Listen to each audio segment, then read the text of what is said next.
Welcome back to my Legends Expanded Universe chronological timeline order, where I go through the expanded universe according to my personal timeline order and rank each and every individual piece of media on a 10-point scale. Today I have Dace, Diath, which is a short story found in the Tales of the Jedi Companion, which was published in 1996 and was published by West End Games. This short story takes place in approximately 4010 BBY, and features the character of Dace Diath, who appears in the Tales of the Jedi comics in his origin short story. I should also mention that this story has also been referred to as, somewhat more elaborately, The Tale of Dace Diath. This is an exceptionally interesting... I say exceptionally. This is a somewhat interesting story because the Diath family is a very important family in the Star Wars galaxy, because there's a huge family of the Diaths who are all Jedi. And the Diaths start with Sidrona Diath, who's a famed Jedi Master who's in this story, and his son is Dace Diath. And then there's some unknown generations all the way down to the prequel era, where there is Nico Diath, who's a famed nomad Jedi, and then he has a nephew whose name is Tay Diath, and it is believed that Tay Diath, when he dies during the Clone Wars, which I will review that comic that he appears in way down the line, Tay Diath is believed to be the last of the line. But this is a line of Jedi who are famed, renowned, respected, who have existed for thousands and thousands of years. So, this is quite a prominent family of Jedi. In this story, we get to learn about Dace Diath's training, and Dace Diath is trained privately by his father, who is a Jedi, and his father being Sidrona Diath, as I previously mentioned.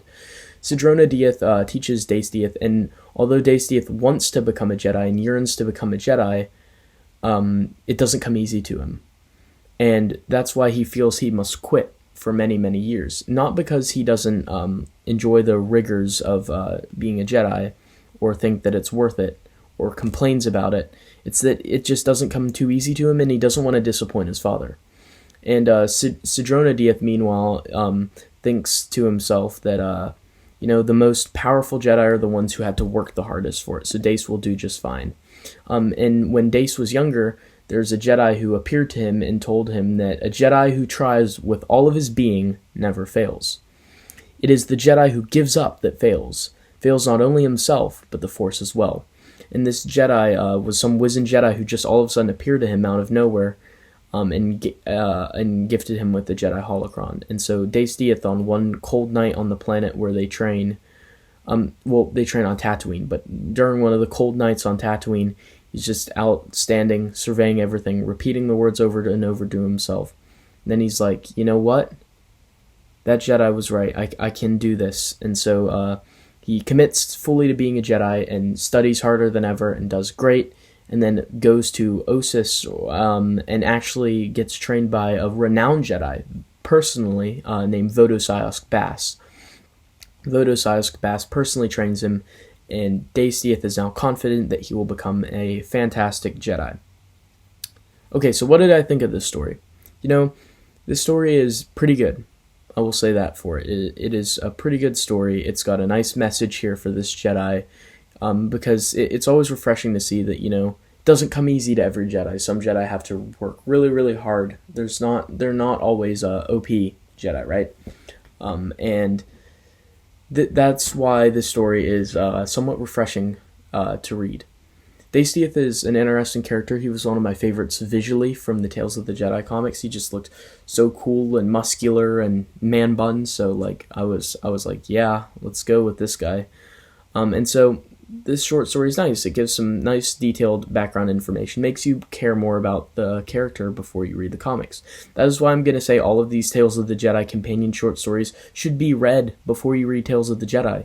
You're going to care more about these kind of side characters in the comics who don't have a lot to do if you first read their short stories that give them some background. You're going to have more empathy for them. So that's why I believe all of these short stories are essential. It's only 5-6 paragraphs. It's not going to take long to read. This one is not the best one, but it's also pretty good. I would give it a 3 of 10.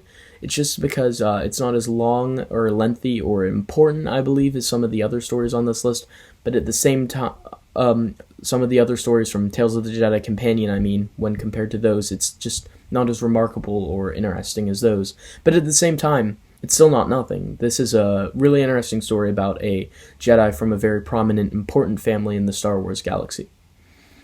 So, if you want to read this story, check out Marcel Ryan, the Revanchist, because he reads this entire story. He has beautiful inflection while he reads it, and does a fantastic job. It's a super professional production. I definitely recommend going and checking out his reading of this story, because I am linking the exact story in the description below. So if you want to check this story out, click the link, listen to this story in its entirety read for you. It's only like 5 minutes of your time, so it'll be definitely worth it in my opinion. Then you can come back here and tell me if this story is better than the rating that I gave it, or if it is worse than the rating I gave it. So let me know what you guys think of The Tale of Dace. Honey.